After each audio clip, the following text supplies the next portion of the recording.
بعض اوقات دعائیں رب کے فیصلے نہیں بدلتی مگر آپ کا دل بدل دیتی ہیں اور رب کے فیصلے کے مطابق کر دیتی ہیں۔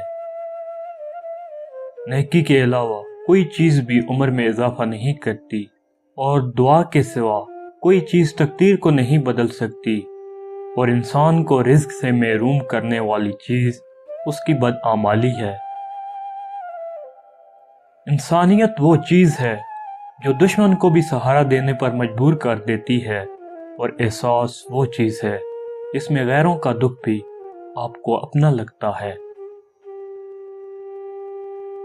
یہ حقیقت ہے کہ انسان جب کسی سے ڈرتا ہے تو اس سے دور بھاگتا ہے، لیکن جب اللہ سے ڈرتا ہے تو اللہ کے اور قریب ہو جاتا ہے۔ دولت مند کی عاجزی، جوانی کی عبادت، غریب کی سخاوت اور گنہگار کی توبہ اللہ کو بہت پسند ہے۔ دنیا کی تمام کامیابیوں کو موت سے ضرب دیں تو نتیجہ صفر نکلتا ہے۔ ساری حماقتیں کر لینا مگر ایک حماقت نہ کرنا، اللہ کی رحمت سے کبھی مایوس نہ ہونا۔ صرف ایک جھوٹ پچھلے تمام سچ کو مشکوک بنا دیتا ہے۔ کسی بھی گناہ کے بعد اگر تمہارے دل میں ندامت اور آنکھوں میں آنسو امڑ آئیں تو سمجھ لو اللہ کا کرم ہو گیا ہے۔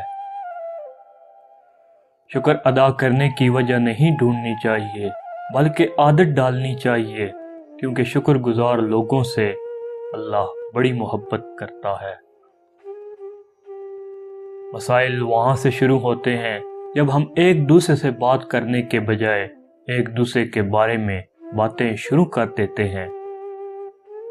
دولت اور عہدے انسان کو عارضی طور پر بڑا کرتے ہیں، لیکن انسانیت اور اچھا اخلاق انسان کو ہمیشہ بلند درجے پر رکھتا ہے۔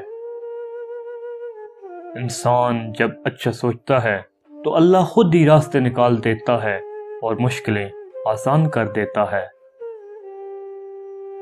صاف دل لوگوں کا درجہ ہمیشہ بڑا ہوتا ہے۔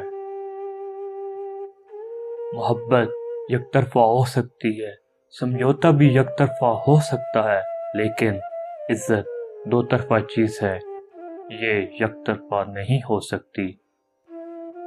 کسی کی تعریف کو دماغ پر اور تنقید کو دل پر کبھی سوار نہ ہونے دیں۔ جو عزت اور پیار تمہیں دوسرے لوگوں سے ملتا ہے، اصل میں وہ تمہارے اخلاق و کردار کا نتیجہ ہوتا ہے۔ خوبصورت زندگی کا راز دعا کی جائے، دعا دی جائے اور دعا دی جائے۔ زندگی ذرا لمبی ہو جائے تو اولاد بھی اچھا خاصا سبق سکھا دیتی ہے۔ دنیا میں سب سے تیز رفتار چیز دعا ہے، جو دل سے زبان تک پہنچنے سے پہلے اللہ تک پہنچ جاتی ہے، بس یقین ہونا چاہیے۔